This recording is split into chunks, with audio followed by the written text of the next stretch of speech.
Lisa.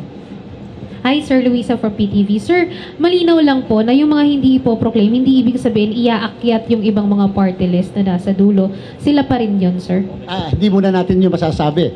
Kasi una, hindi pa naman namin kinakancel yung kanila pong accreditation. Wala pa naman pong ganun. Maliwanag. Suspension lang ng proklamasyon. Hindi po cancellation of accreditation. Ibig sabihin, mas minarapat po namin na i-resolve na muna yung kanilang mga kaso bago lang magkaroon ng proclamation. Kasi nga po, unfair lalo sa kanila, yung ipinroklama muna sila, tapos later on, tatanggalin mo sila dahil cancel. O di mas nakamasakit po yung ganon.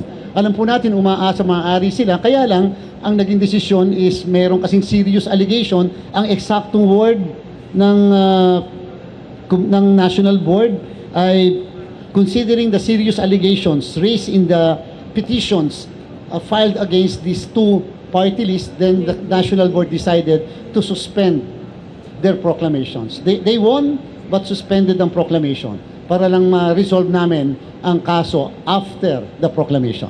Sir, para lang malinaw, ano